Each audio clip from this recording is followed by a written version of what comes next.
Mes frères et sœurs bien-aimés, par la grâce de Dieu, nous sommes encore réunis pour méditer sur sa parole. Et je voudrais pouvoir m'abandonner entièrement au Saint-Esprit afin que il prenne de ce qui est de Jésus pour nous l'annoncer, parce que cela fait partie de sa mission. Et je voudrais pouvoir lui permettre d'accomplir sa mission dans notre vie, de faire véhiculer la parole de Dieu jusque dans les profondeurs de nos cœurs et de transformer cette parole en vie abondante. Esprit du Dieu vivant, du Dieu créateur du ciel et de la terre. Esprit du Dieu notre Père. Esprit de Jésus. Ô Paraclet, je prie maintenant que tu viennes prendre le contrôle pour nous enseigner les profondeurs de la parole de Dieu, pour nous nourrir, pour nous fortifier et pour nous conduire sur ce chemin de la vie. Béni sois-tu pour ta présence merveilleuse. Béni sois-tu pour ton action merveilleuse. Béni sois-tu pour ta puissance qui agit maintenant à travers la parole de Dieu. Amen. Comment triompher de l'échec? Comment triompher de l'échec? Mes frères et mes sœurs dans le Seigneur, voici le thème de notre 7e semaine de cheminement avec le Seigneur. Et je voudrais qu'on prenne nos Bibles pour lire la parole du Seigneur dans le livre des Actes des Apôtres au chapitre 11. Nous allons lire Actes chapitre 11.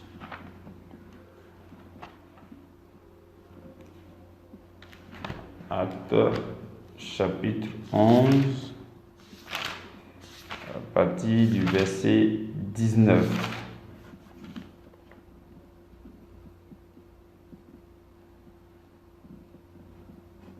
La Bible dit: ceux qui avaient été dispersés par la persécution survenue à propos d'Étienne allaient jusqu'en Phénicie, dans l'île de Chypre et à Antioche, annonçant la parole seulement aux Juifs.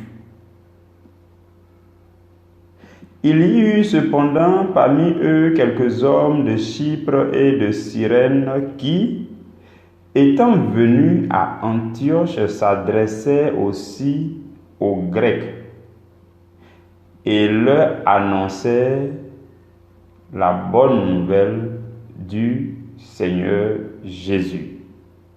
La main du Seigneur était avec eux et un grand nombre de personnes crurent et se convertirent au Seigneur. Parole du Seigneur. Nous rendons grâce à Dieu. Mes frères et mes sœurs dans le Seigneur, nous allons aussi lire un autre passage biblique. Nous allons lire un roi. Nous allons aller carrément dans un roi, 1 Roi chapitre 18.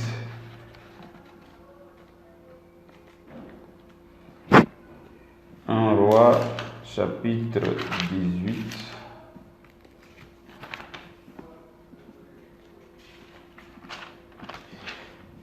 Verset 43. Je vais juste lire le verset 43.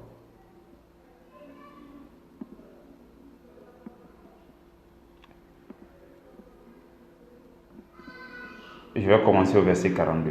La Bible dit, Akab monta pour manger et pour boire, mais Élie monta au sommet du Carmel et se penchant contre terre, il mit son visage entre ses genoux et dit à son serviteur, monte, regarde du côté de la mer. Le serviteur monta, il regarda et dit, il n'y a rien. Élie dit, 7 fois, retourne. À la 7e fois, il dit, voici un petit nuage qui s'élève de la mer et qui est comme la paume de la main d'un homme.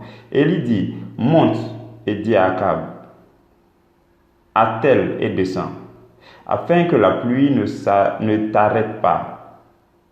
En peu d'instants, le ciel s'obscurcit par les nuages, le vent s'établit et il y eut une forte pluie. Akab monta sur son char et partit pour Jizreel. Et la main de l'Éternel fut sur Élie qui se saignit les reins et courut devant Akab jusqu'à l'entrée de Jizreel. Parole du Seigneur, nous rendons grâce à Dieu. Mes frères et sœurs, dans ce passage, il est question de la prière d'Élie pour que la pluie tombe. Je vous explique rapidement le contexte de ce texte-là.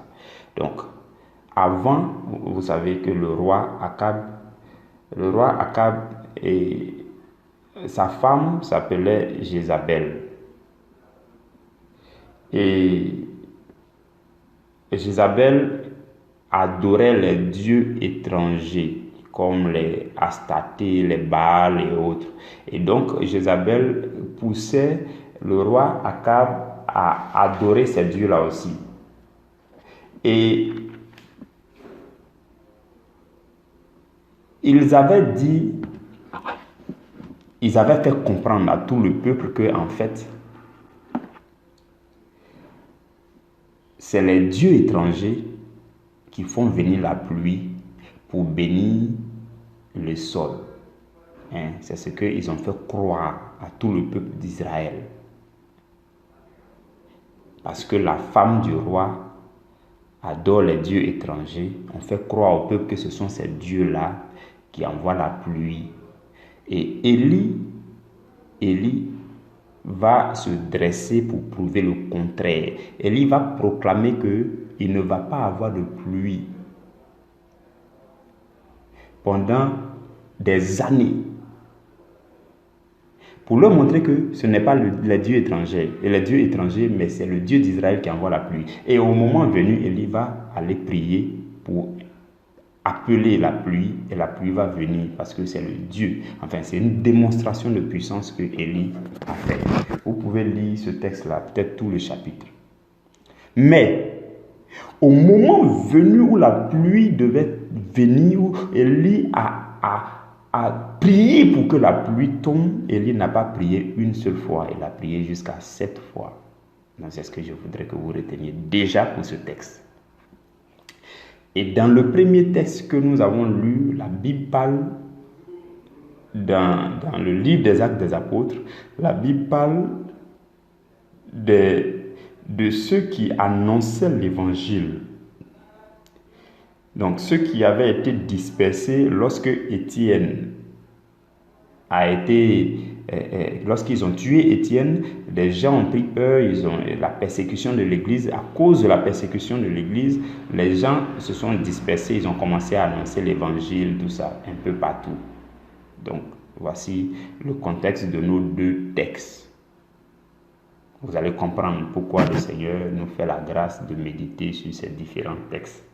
Déjà, permettez-moi de recommander au Seigneur la méditation de ces textes. Seigneur, voici ta parole. Voici le repas que tu poses sur la table. Et Seigneur, nous te prions maintenant de venir faciliter la digestion, la mastication, la consommation de ce repas, la digestion de ce repas, pour que ce repas nous soit fructueux et bénéfique, tant spirituellement que physiquement, au nom de Jésus. Amen. Frères et sœurs, notre thème, c'est comment triompher de l'échec. Comment triompher de l'échec? L'échec, on parle d'échec lorsque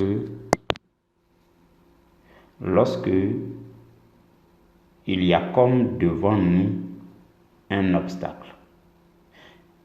On parle d'échec lorsque quelque chose nous freine. On parle d'échec lorsque nous nous attendons à un résultat et nous recevons un autre résultat. C'est ça, dans la vie courante, de façon générale, c'est cela l'échec. Ça dit que vous vous attendiez à un résultat. Vous avez entrepris quelque chose, ou bien vous avez passé une épreuve, un examen, un test. Vous vous attendiez à un résultat. Et en général, on s'attend à un bon résultat. Vous vous attendiez à un résultat positif, agréable, mais à votre grande surprise, c'est le résultat contraire qui vient à vous. Et alors les hommes parlent d'échec. C'est cela l'échec. Et l'échec est caractérisé par son pouvoir à nous affaiblir. Lorsqu'un échec survient, nous perdons nos forces, nous perdons de l'espoir, puisque nous nous sommes investis, nous nous sommes engagés, nous avons fait ce que nous pouvons faire pour obtenir un résultat positif. Mais malheureusement, nous avons reçu un résultat contraire. De ce fait, nous perdons courage, nous perdons nos forces et nous disons, à quoi bon réessayer puisque j'ai déjà échoué? Donc l'échec a cette capacité, a ce pouvoir de nous affaiblir. L'échec fonctionne comme un obstacle, une barrière qui vient pour vous empêcher d'avancer. L'échec vient pour vous affecter, pour vous affaiblir et pour vous empêcher d'aller de l'avant. C'est ça l'échec. Et ça, c'est du point de vue humain. Du point de vue humain. Et donc, nous nous laissons affecter par les échecs. Parce que l'examen n'a pas marché. Oh, c'est fini la vie. Vraiment, tout s'est écroulé sur moi. Tout ne va plus marcher. Je n'ai plus de force pour aller de l'avant. Non, c'est fini. Non, ça ne va plus marcher, ceci, cela. Donc, l'échec nous affecte beaucoup. L'échec nous affecte beaucoup. Lorsque nous entreprenons, nous mettons en place une activité et qu'on s'attend à un résultat et qu'on ne reçoit pas ce résultat, nous sommes aussi affectés. Nous disons que nous avons échoué, nous disons que nous n'avons pas pris la bonne décision, nous disons que nous ne sommes pas dans le bon élan, nous disons que nous ne pouvons plus avancer parce qu'il y a un obstacle devant nous. Mes frères et mes sœurs, si vous comprenez les profondeurs de l'échec, vous parviendrez à triompher de l'échec. Je ne dis pas que vous devez aimer l'échec. Non. Non. On ne doit pas aimer l'échec. Mais on ne doit pas laisser l'échec nous affecter comme il a vocation de le faire. Parce que sa vocation, c'est de nous affecter et de nous retarder dans notre vie. Mais si nous comprenons les révélations, les mystères, les principes qui se rattachent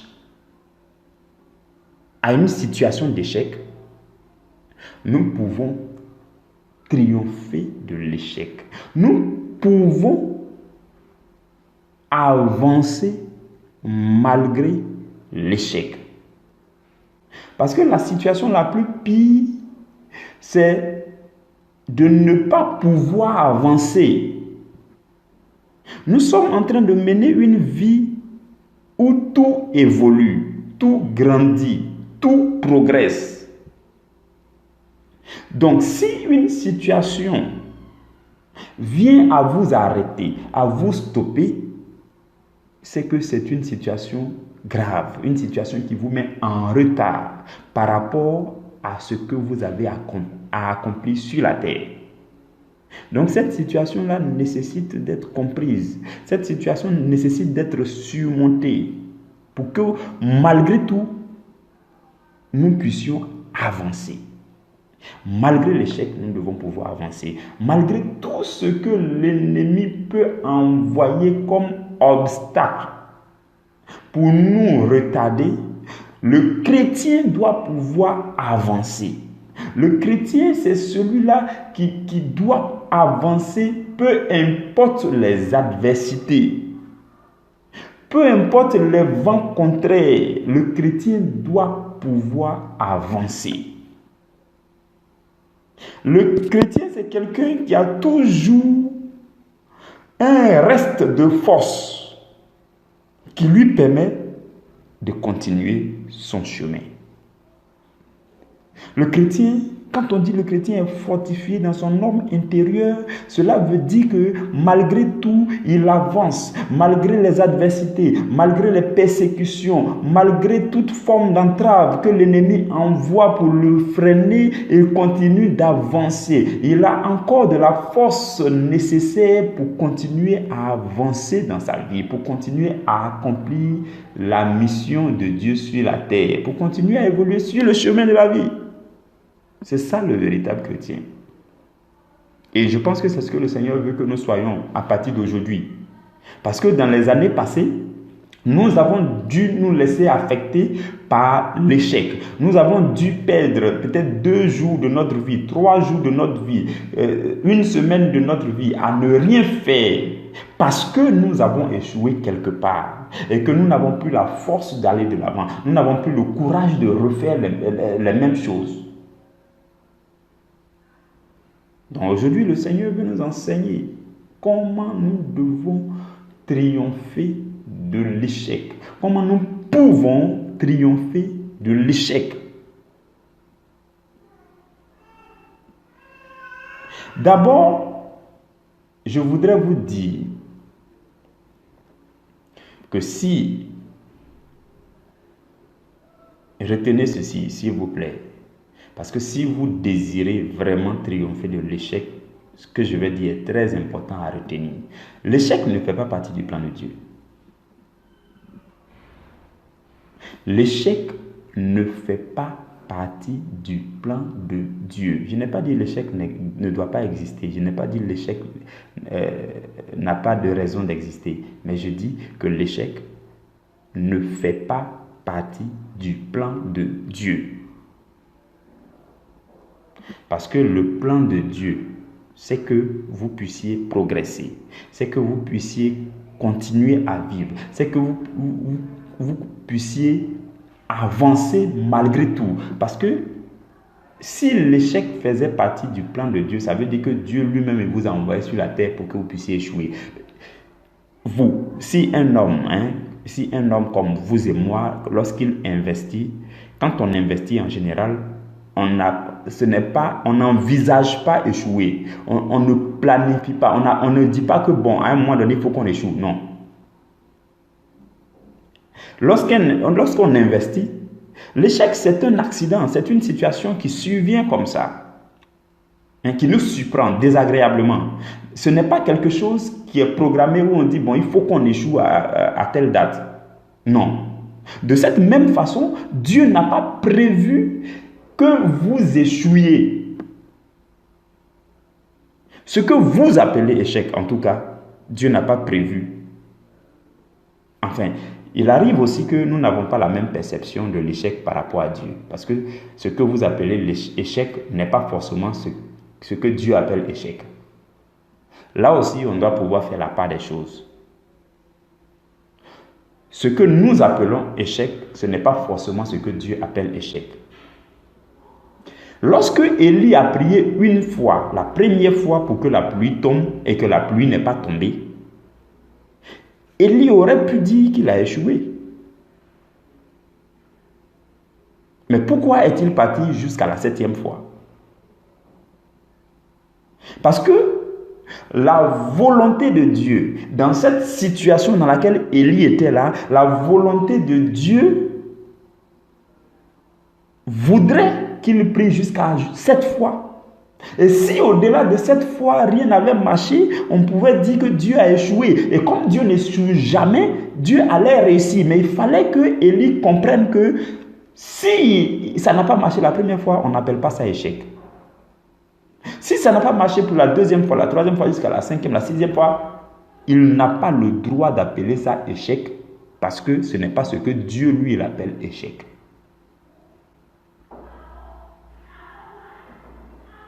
Donc, il nous arrive d'appeler quelque chose échec, alors que ce n'est pas ce que Dieu appelle échec.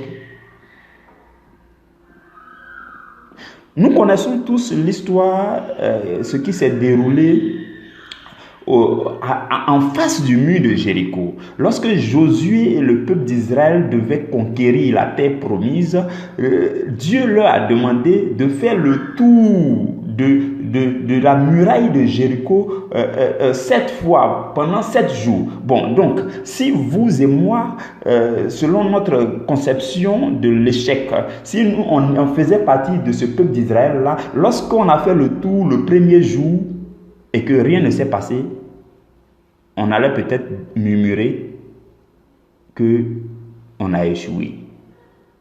Mais ce n'est pas ce que Dieu appelle échec.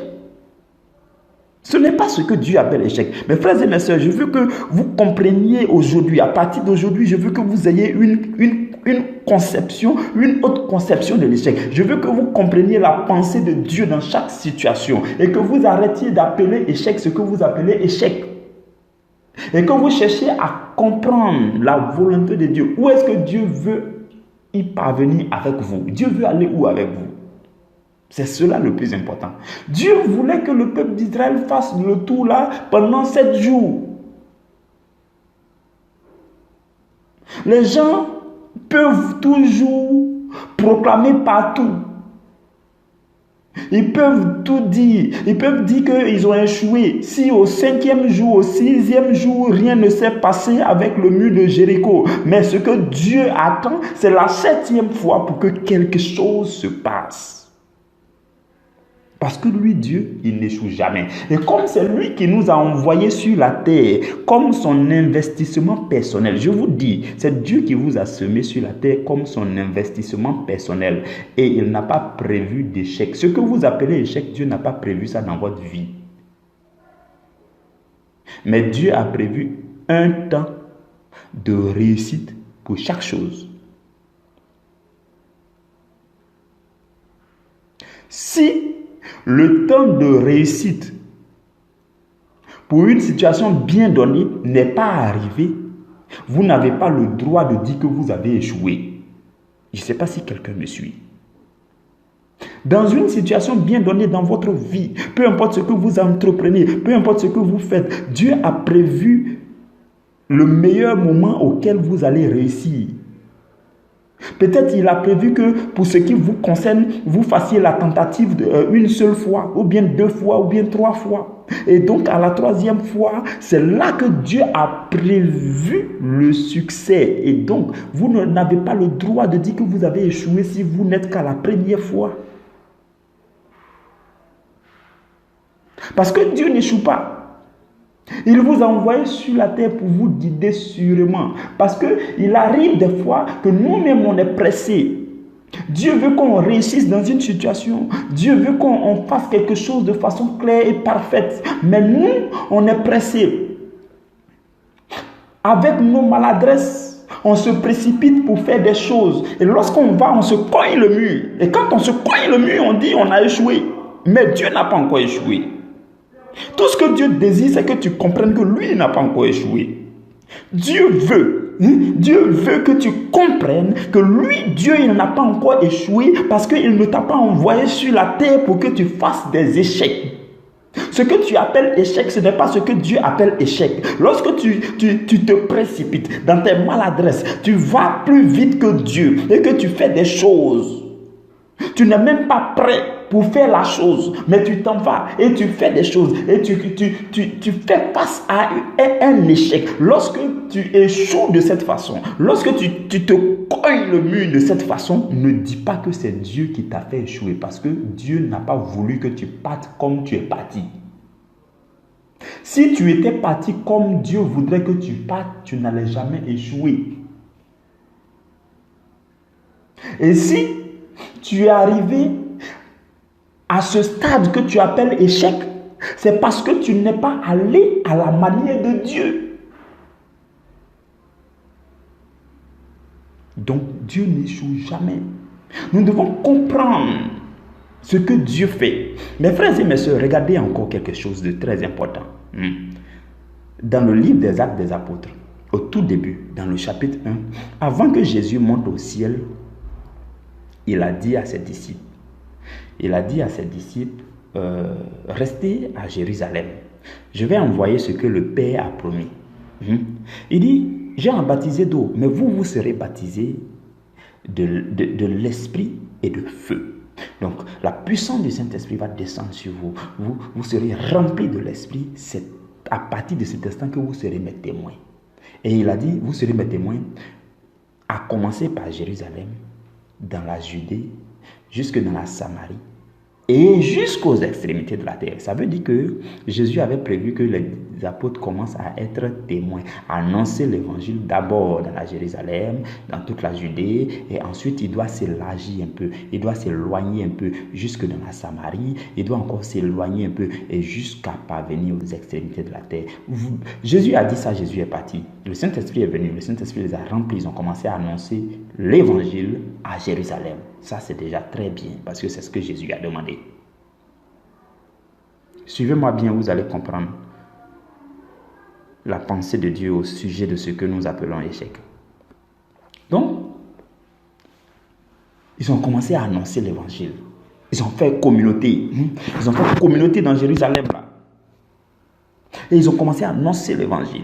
Depuis là, ils ne sont qu'à Jérusalem. Pourtant, Jésus a dit, il faut que vous puissiez partir jusque dans toute la Judée. Mais ils sont encore à Jérusalem. Ils sont encore à Jérusalem. Ils sont encore à Jérusalem. Ils vont rester à Jérusalem jusqu'à ce que les persécutions commencent, jusqu'à ce qu'ils se cognent la tête, jusqu'à ce que Dieu leur parle d'une autre manière pour leur dire, mais vous ne comprenez pas, vous ne voulez pas évoluer à mon rythme. Les gens ont commencé à emprisonner Pierre, ils ont tué Jacques. Bon, vous allez me dire que l'église, la première communauté là, avait fait échec. En perdant Jacques, oh, ils ont échoué. Oh, quel échec pour l'église. Oh, ils sont en train de les persécuter. Oh, quel échec pour l'église. Oh, jusqu'à ce que Étienne soit persécuté jusqu'à mort. Vous allez me dire que l'église a connu ses échecs. Vous pouvez appeler ça échec, mais ce fut le plan de Dieu. Parce que Dieu leur avait dit, il fallait aller loin. Il faut aller jusque dans la Samarie, jusque aux extrémités de la terre. Mais comme ils sont en train de rester là à Jérusalem, à se confiner à Jérusalem, à tourner en rond à Jérusalem, Dieu va les faire cogner le mur. Dieu va les faire connaître des échecs pour leur parler. Voilà pourquoi dans le texte que nous avons lu, la Bible dit que ceux qui se sont dispersés, par la suite de la persécution d'Étienne, ils ont commencé à aller partout pour annoncer l'évangile. C'était le plan de Dieu. Le plan de Dieu, c'est que l'évangile soit annoncé. Dieu n'a pas prévu que l'évangile échoue. C'est pourquoi Saint Paul dit que peu importe les emprisonnements, je suis dans les liens, mais l'évangile n'est pas lié. L'évangile ne peut pas être lié. Et c'est dans les prisons que Paul a écrit la plupart des lettres qu'il a écrites. L'évangile ne peut pas être lié. Le plan de Dieu, c'est que l'évangile soit annoncé avec succès. L'évangile ira. L'évangile sera annoncé. Et si vous ne voulez pas évoluer au rythme de Dieu, vous allez connaître ce que vous-même vous allez appeler échec. Vous allez cogner le mur parce que vous n'avez pas voulu évoluer selon le rythme de Dieu. C'est ce qui est arrivé au peuple d'Israël, à la première communauté. Et ils ont pu peut-être appeler ça échec. Comme nous ici aujourd'hui, d'autres ont commencé à dire, oh, ceux-là même, ils ne sont pas de Dieu. Voilà qu'ils sont en train de les tuer, de les persécuter, ainsi de suite. Mais même ce que les gens appelaient persécution et échec, là où les gens disaient que la première communauté est en train d'échouer, ils sont en train de les persécuter, ils sont en train de les attraper, ils sont en train de les mettre en prison, ils sont en train de les tuer à gauche et à droite. Saint Paul étant, il s'appelait encore Saül. Saül étant le chef de gang en train de les persécuter. Là où les gens vont voir qu'ils sont en train de subir beaucoup d'échecs, ils sont en train de les persécuter. Saul est en train de les persécuter. Les gens peuvent penser comme ça. Mais non, le plan de Dieu, c'est que l'évangile soit annoncé. Voilà pourquoi Jésus lui-même va attraper Paul pour dire, toi-même qui me persécutes, c'est toi qui vas annoncer l'évangile. Jésus n'échoue jamais. Le plan de Dieu sur notre vie n'est pas l'échec. Quand Dieu nous envoie sur la terre, il n'a pas prévu qu'on échoue. Son plan pour ce qui concerne ta vie, ce n'est pas l'échec. Maintenant, ce que je veux te dire, c'est que Dieu désire que tu avances. Dieu désire que tu avances malgré tout. Peu importe ce que tu appelles échec, Dieu désire que tu avances. Parce que l'échec, comme je l'avais dit tantôt, l'échec c'est comme un obstacle. Ça veut dire que tu es parti sans Dieu, tu t'es précipité, tu as fait les choses sans Dieu ou bien tu n'étais pas prêt. Par exemple, pour ce qui concerne les examens, Dieu aurait voulu peut-être que tu apprennes tes leçons jusqu'à un certain niveau, que tu connaisses un minimum de choses, mais dans la distraction et autres, tu as pris tout à la légère, tu n'étudies pas, parce qu'un enfant de Dieu doit prôner l'excellence. Donc, tu n'étudies pas, tu ne fais pas des choses. Toi-même, tu reconnais que tu n'étudies pas. Tu n'as pas pu faire le minimum que Dieu te demande. Quand tu fais le minimum que Dieu te demande, toi-même tu sais aussi. Donc, toi, tu n'as pas pu faire le minimum que Dieu te demande. Tu n'es pas suffisamment prêt. Tu t'en vas, tu échoues. Quand tu échoues, il y a un message derrière l'échec. Je vais nous parler maintenant de ce que signifie l'échec, de ce que nous devons comprendre à travers l'échec, de la pensée de Dieu qui se cache derrière ce que nous appelons échec. Lorsque nous échouons, c'est comme si on est allé à notre vitesse. On est allé selon nous-mêmes. On n'est pas allé selon Dieu. Dieu aurait voulu qu'on se prépare, qu'on soit prêt, qu'on soit chargé de ressources nécessaires pour aller. On n'a pas attendu ça. On est parti. On a cogné le mur. Et on a appelé ça échec. Ce mur-là, soit on va le surmonter, ou bien on va prendre du côté gauche, ou bien on va prendre du côté droit. Mais dans tous les cas, il faut qu'on avance. Parce que le plan de Dieu, c'est que tu avances. Le cœur d'amour de Dieu fait que il demeure avec toi. De sorte que même si toi-même tu allais te cogner la tête sur le mur, il te dit, bon, ok. Voici le message que je désire. Je voulais que tu sois suffisamment prêt, tu n'étais pas apprêté, c'est pas grave.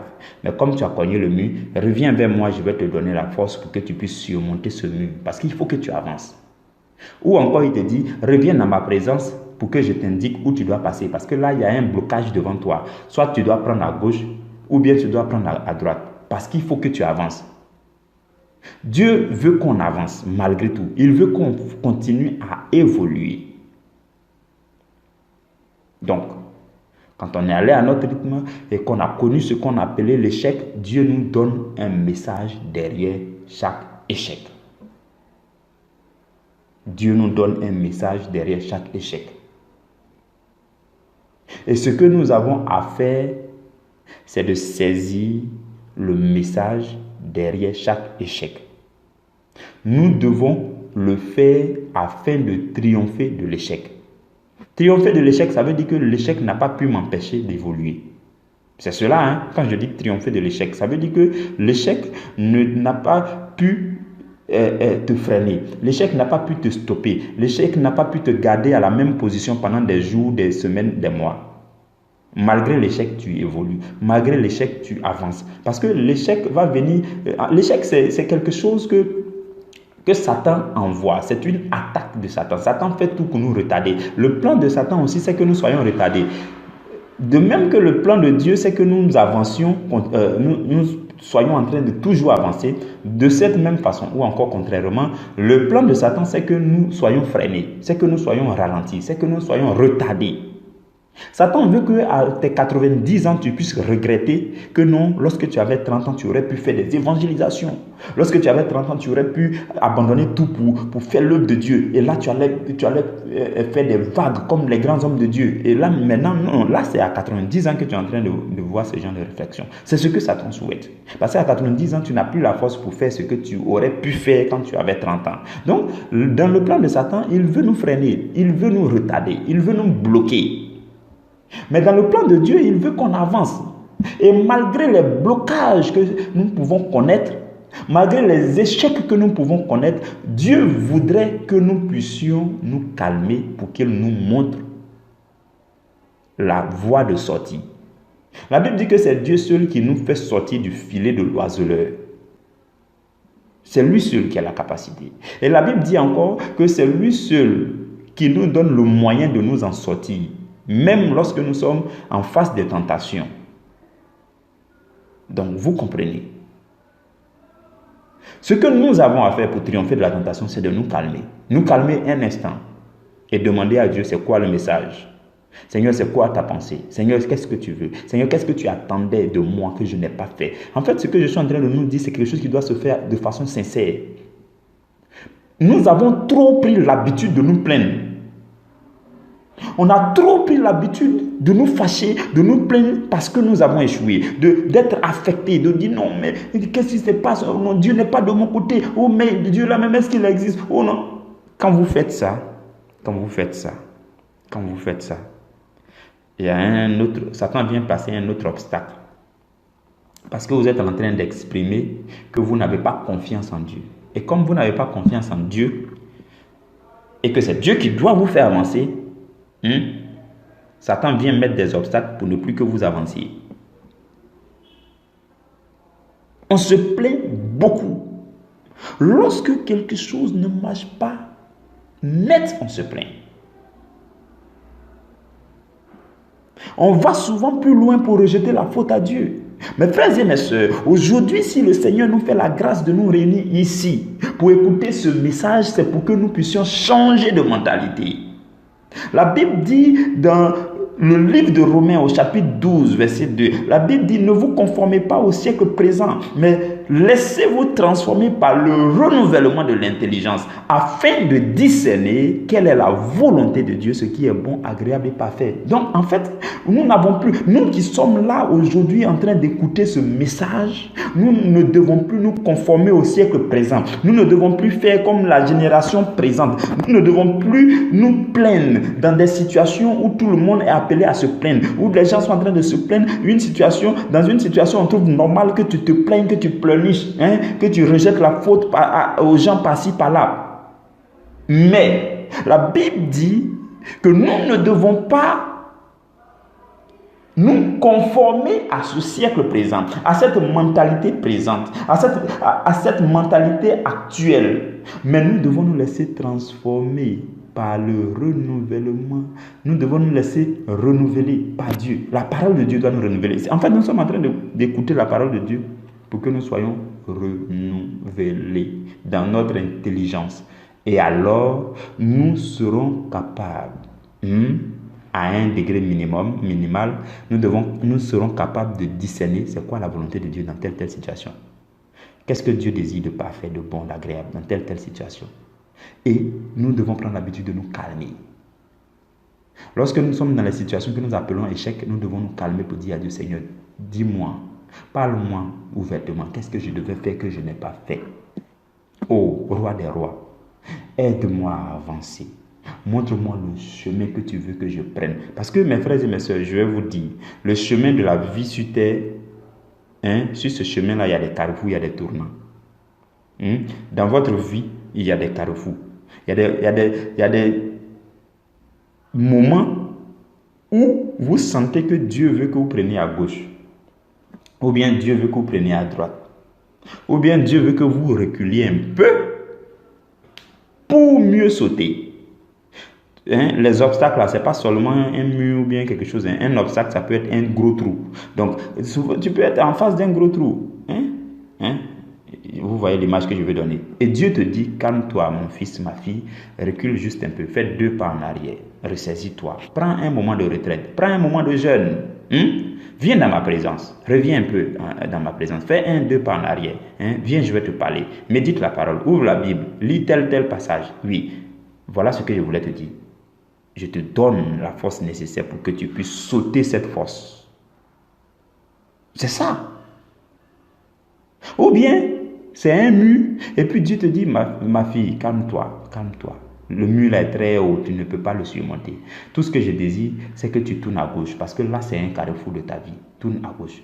Pour que tu parviennes mieux à ta destination dans cette vie, il faut que tu prennes à gauche. Et alors tu dis, Seigneur, j'ai compris, je prends à gauche. Mais avant de prendre à gauche, tu es venu jusqu'à tu t'es cogné la tête, ça t'a fait mal. Inutile de te plaindre. L'attitude sage consiste à dire à Dieu, Seigneur, Seigneur, Seigneur, montre-moi quoi faire. Si vous voulez triompher des échecs, vous devez arrêter de vous plaindre. D'abord, vous devez arrêter d'appeler ce que vous avez, échec, ce que vous appelez échec. Parce que vous n'avez pas la même conception de Dieu au sujet des échecs. Et aussi, vous devez comprendre, mes frères et mes soeurs, tout à l'heure, je nous ai dit que c'est très important de retenir, de garder à l'esprit que Dieu n'échoue jamais et que c'est Dieu qui vous a envoyé sur la terre. Et Dieu ne peut pas vous investir sur la terre en vue de l'échec. Non. Donc, ce que vous appelez échec, ce n'est pas de l'échec. Donc, si vous êtes en Dieu, si vous êtes vraiment en Dieu, que vous comprenez la pensée que je suis en train de véhiculer, vous allez comprendre que l'échec n'existe pas pour le chrétien. L'échec n'existe pas. Il n'existe que des messages de Dieu.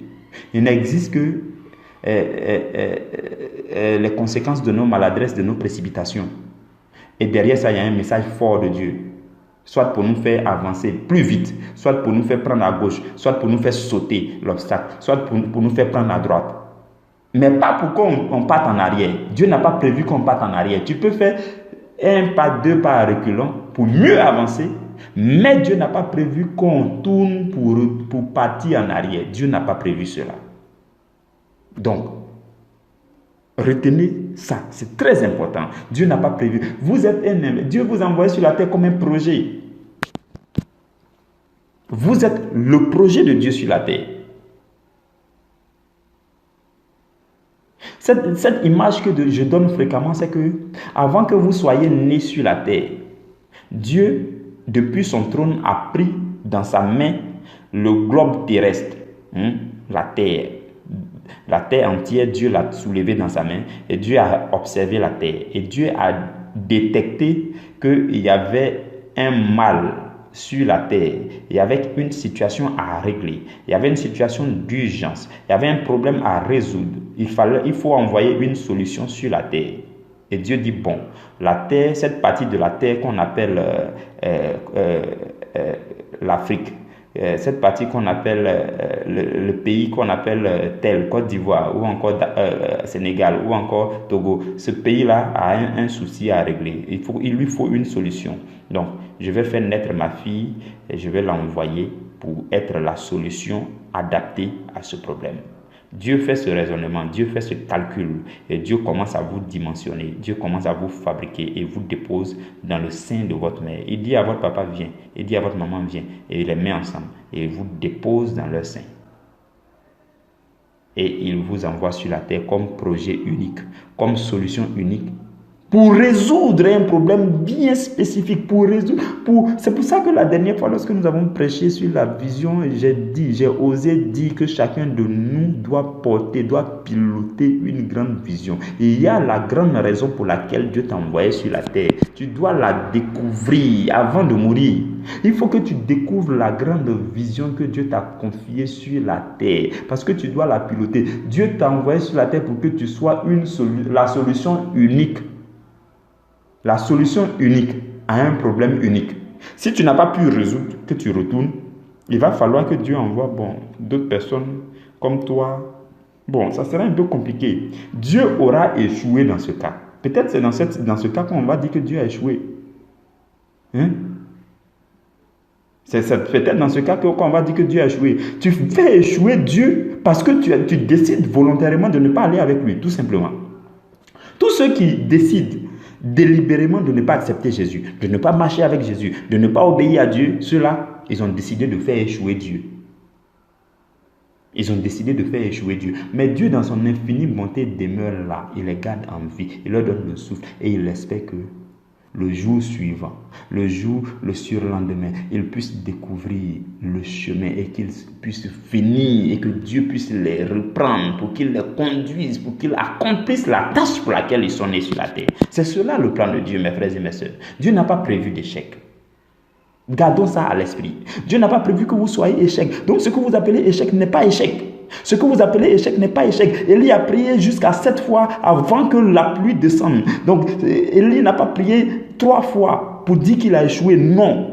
À la 3e fois, Élie n'a pas dit qu'il a échoué. Je ne sais pas à votre quelle fois vous êtes dans la tentative que vous êtes en train de faire.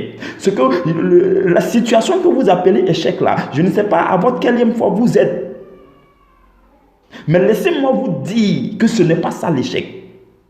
Il y a des gens dans le monde qui ont compris ça. Il y a des gens dans le domaine des affaires qui ont compris que plus on échoue, plus on apprend beaucoup. Enfin, ce que vous appelez échec là, normalement vous devez, au lieu d'appeler ça échec et de se plaindre, vous devez tirer une leçon. Vous devez vous asseoir calmement, tirer une leçon, vous recharger de force, aller de nouveau. Et si vous avez échoué encore, vous dites, c'est pas grave, je me recharge encore, je vais de nouveau. Mais pour le chrétien, avant d'aller de nouveau, il se met dans la présence de Dieu. Il dit à Dieu, donne-moi les nouvelles directives, donne-moi la nouvelle manière de faire pour que je sois plus efficace. Et si tu veux que je prenne à gauche, je prendrai à gauche. Si tu veux que je saute, je vais sauter. Si tu veux que je prenne à droite, je vais prendre à droite. Seigneur, mais il faut que je veux partir avec toi à nouveau. C'est ça pour le chrétien. Arrêtons d'appeler échec ce que nous appelons échec, parce que ce n'est pas ça l'échec, mes frères et mes sœurs. Selon Dieu, ce n'est pas ça l'échec. Ce n'est pas cela l'échec, selon Dieu. Parce que Dieu n'échoue pas. Et comme c'est lui qui vous envoie sur la terre, il n'a pas prévu que vous échouez. Peut-être que vous, dans votre cas, Dieu veut que vous essayiez 10 fois. Mais vous n'êtes qu'à la 5e fois. Et puis vous appelez ça échec. Il y en a qui osent dire, dans ma vie là, j'ai échoué.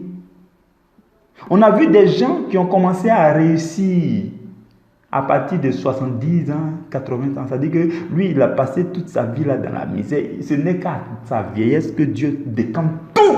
Et puis il devient célèbre. Et puis il impacte le monde entier. Peut-être pendant 2, 3 ans, 4 ans, 5 ans, et puis après il meurt. Celui-là, il a achevé sa mission sur la terre. Parce que Dieu n'échoue pas.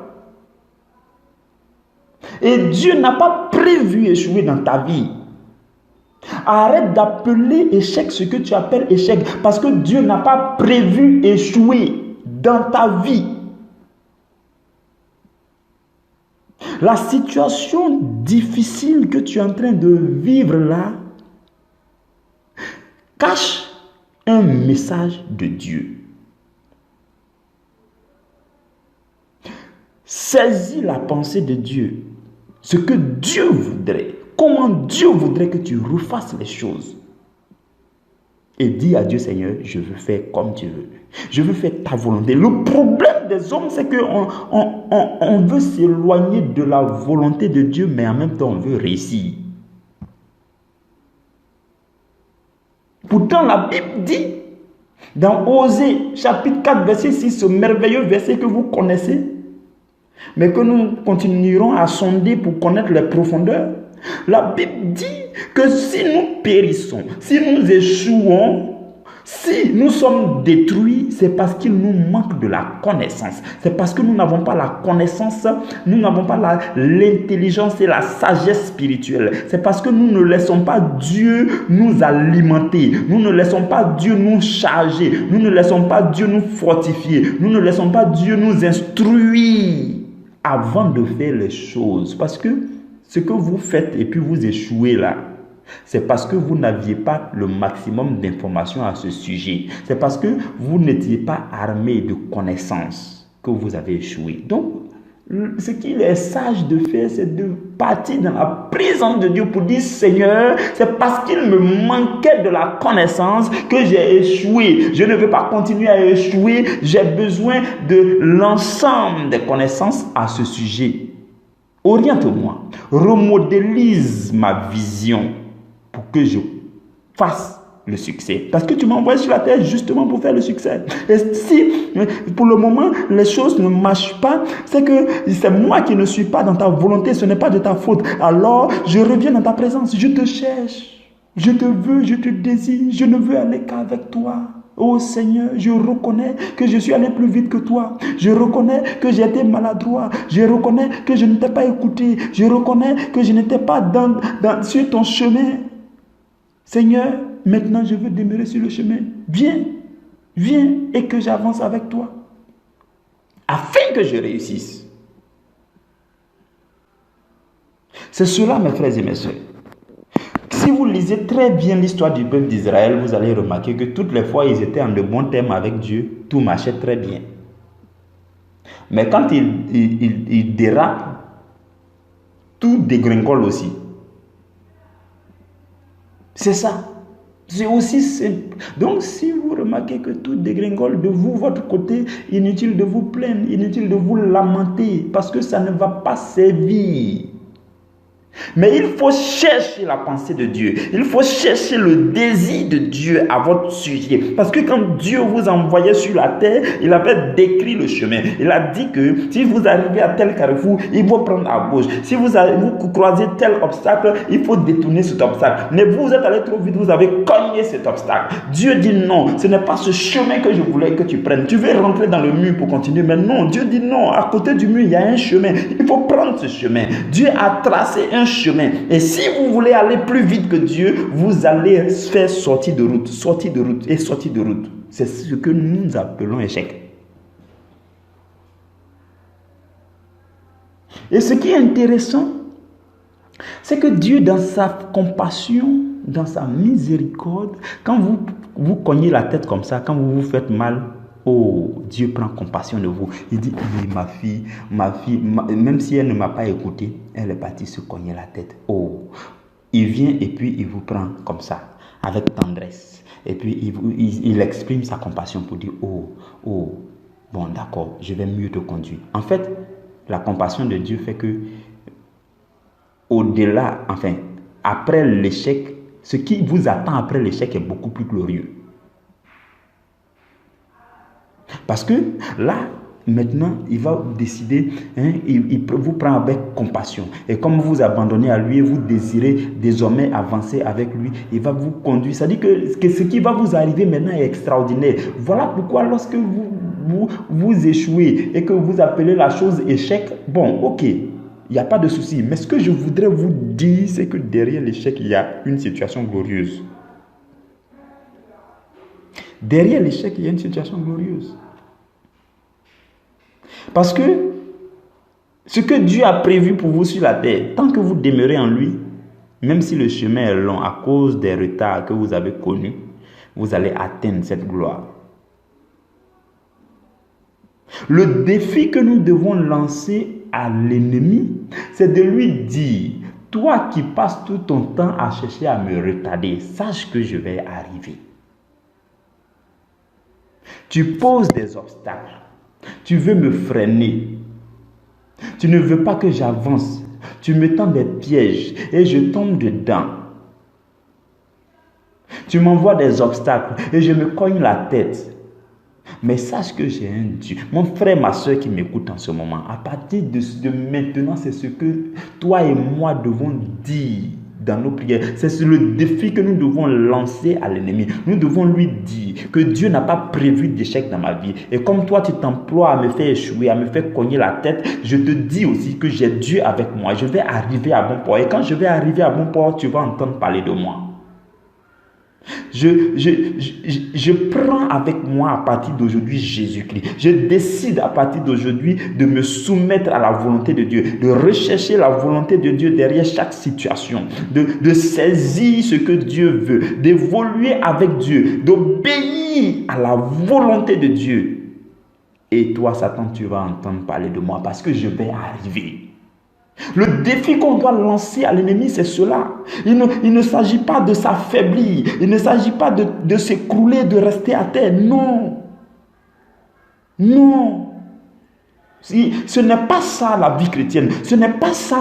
Ce n'est pas ce qui doit continuer à arriver dans ta vie. Non. Toi qui m'écoutes, si le Seigneur nous fait la grâce aujourd'hui de recevoir ce message, c'est pour que nous puissions nous lever et que nous puissions nous rendre compte qu'il y a quelqu'un en nous qui dit que celui qui est en nous là est plus grand que celui qui est dans le monde. Et nous devons le proclamer. Nous devons dire à l'ennemi que peu importe l'obstacle qui va se présenter devant nous, il y a quelqu'un en nous qui est plus grand que cet obstacle. Peut-être que nous ne sommes pas plus grands. Peut-être que nous sommes si faibles ici. Oh, mais il n'y a pas de souci. Mais il existe quelqu'un en nous qui est plus grand que tout obstacle. Il existe quelqu'un en nous qui est plus fort et qui est capable de nous faire évoluer malgré Satan. Pour le chrétien, l'échec n'existe pas. Il n'existe que des messages d'interpellation de Dieu. Dieu nous interpelle. Dieu dit, oh, voilà, tu es allé seul, tu t'es fait mal. Calme-toi, viens dans ma présence. Oh, voilà, tu es allé seul, tu t'es fait mal. Calme-toi, viens dans ma présence. Je veux te conduire. Dieu se tient pour nous conduire. Dieu se tient pour nous conduire. C'est pourquoi Jésus dit dans le livre de l'Apocalypse au chapitre 3, Jésus dit qu'il se tient à la porte et il frappe, il frappe, il frappe. Depuis, Jésus frappe pour entrer chez toi, pour souper avec toi, pour t'enseigner, pour te guider, pour t'éclairer, pour te fortifier, pour que tu avances dans ta vie. Depuis, Jésus est en train de frapper à la porte de ton cœur. Et ce message d'aujourd'hui vient encore comme des toc, toc, toc, des sonneries que Jésus est en train de faire. Jésus est en train de frapper, frapper, frapper, frapper à la porte de ton cœur. Il désire seulement que tu ouvres, que tu te calmes, que tu arrêtes d'appeler échec ce que tu appelles échec, que tu arrêtes de t'affaiblir, de t'écrouler en face de ces choses-là, en face de ces obstacles-là, et que tu lui ouvres la porte de ton cœur, et qu'il rentre, et qu'il t'enseigne, et qu'il te fortifie, et qu'il te lève, et qu'il te mène, qu'il te conduise sûrement, parce que c'est lui qui t'a envoyé sur la terre. C'est ce que le Seigneur désire. L'échec n'existe pas pour le chrétien. Donc quand il y a échec, ce que vous appelez échec, lorsque ça arrive maintenant, vous vous calmez et puis vous rendez gloire à Dieu. La Bible dit rendez gloire à Dieu en toute situation. Quand la Bible a dit en toute situation, et quand la Bible dit ne vous inquiétez de rien, et que ça vient en répétition, on ne met pas l'échec de côté. Dans toutes les situations, nous devons rendre gloire à Dieu. Nous devons dire Seigneur, oh, s'il en est... Job, voici la parole de Job que tout le monde prononce aujourd'hui. Job, il y a une calamité qui est arrivée à Job. C'était catastrophique. Job avait 7 fils et il avait 3 filles. Il était l'homme le plus riche de l'Orient. Il était l'homme le plus influent de l'Orient. Job avait tout. Mais Job était intègre. Mais quand le malheur, la catastrophe est arrivée dans la vie de Job et il a tout perdu, quand cela est arrivé, Job a pris la parole et puis il a dit, le Seigneur a donné, le Seigneur a repris, que le nom du Seigneur soit glorifié. Aujourd'hui, on entend cette parole-là partout dans les funérailles. Bon, enfin. Mais il dit que le nom du Seigneur soit glorifié. Le Seigneur a repris. Le Seigneur... Bon, au temps de Job, on n'était pas encore au Nouveau Testament. Il dit le Seigneur a donné, le Seigneur a repris. Ça, pour Job, là, c'était vraiment un cas particulier. Mais toi, dans ton cas, ce que tu appelles échec, là, tu vas dire, bon, Seigneur, j'ai été maladroit. Je me suis cogné la tête. Seigneur, reprends-moi. Reprends-moi dans tes bras et conduis-moi parce que je t'appartiens. En fait, ce sont des paroles similaires que nous devons dire. Mais l'idée qui est derrière, c'est que nous devons rendre gloire à Dieu en toute situation. Nous devons bénir Dieu en toute situation. Nous devons élever Dieu en toute situation. Nous devons rechercher Dieu en toute situation. Nous devons nous calmer en toute situation. Nous ne devons pas nous plaindre. Si nous nous plaignons parce que nous nous sommes fait mal quand même, c'est pas grave. Hein? Enfin, si nous nous tordons de la douleur, c'est pas grave. Mais on ne doit pas se plaindre. On peut se tordre de la douleur parce que vraiment, on est allé trop vite. On est allé plus vite que Dieu. On s'est cru trop intelligent. On a pensé qu'on était fort. Hein? Nous-mêmes, hein, vous voyez, l'ego là s'exprime. L'ego dit, bon, il faut partir. Non, et toi, tu es capable. Non, comment ça, on te dit, il ne faut pas faire. Et toi qui es allé à l'école, tu as fait ingénieur, tu as fait bac plus 20, tout ça. Hein? Comment on peut dire que tu ne peux pas faire? Non, tu es trop intelligente. Non, toi, quand si tu vas toi-même, tu vas réussir. Voilà ce qu'on a fait. On est parti jusqu'à on s'est cogné la tête. Quand tu as fait ça, tu te tords de douleur. Ce n'est pas grave. Mais il ne faut pas te plaindre.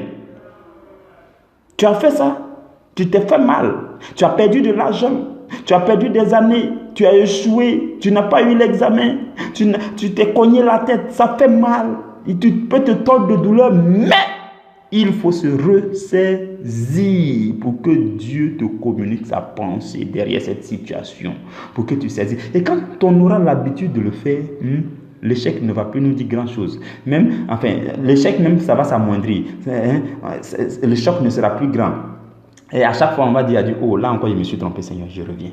Oh, Seigneur. Et ainsi de suite. Ça va nous pousser à nous soumettre continuellement à la volonté de Dieu. Ça va nous conduire à avoir une habitude d'obéissance à Dieu. Parce que si aujourd'hui, tu es allé, tu t'es cogné la tête, que tu as été sage, tu es revenu dans la présence de Dieu.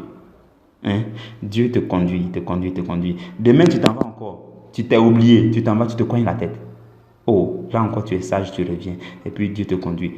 Au fur et à mesure, hein, la soumission à la volonté de Dieu, l'obéissance à Dieu rentre dans tes habitudes. Et l'échec est minimisé. L'échec est réduit. Ce que tu appelles échec, là, tu ne considères plus. Tu as commencé à triompher de l'échec. C'est cela, mes frères et mes sœurs. Comment triompher de l'échec? C'est cela. C'est cela. Je bénis le nom de Dieu pour cette nourriture qu'il nous donne. Je lui rends toute la gloire. Je bénis le Saint-Esprit qui s'est manifesté lui-même pour annoncer l'évangile. Je me soumets à la grâce de Dieu et je vous soumets à la grâce de Dieu. Que le Seigneur demeure avec vous. Que Dieu vous garde précieusement. Que la parole de Dieu que vous venez de recevoir avec douceur, que cette parole qui a été plantée en vous là, sauve vos âmes. Que cette parole devienne chère en vous. Laissez-vous épouser par cette parole, parce que cette parole est appelée le Verbe. Cette parole est appelée Jésus-Christ de Nazareth. Et la Bible dit que nous sommes épouses de Jésus. Une épouse se laisse épouser par son époux, parce que vous avez entendu la parole de Jésus-Christ.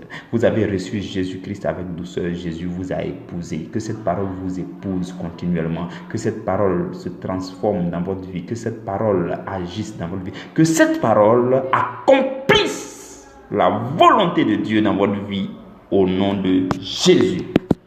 Amen. Mes frères et mes sœurs, nous nous retrouvons le lundi à la première heure pour le pain d'ouverture de la semaine 8. Que Dieu vous bénisse d'ici là.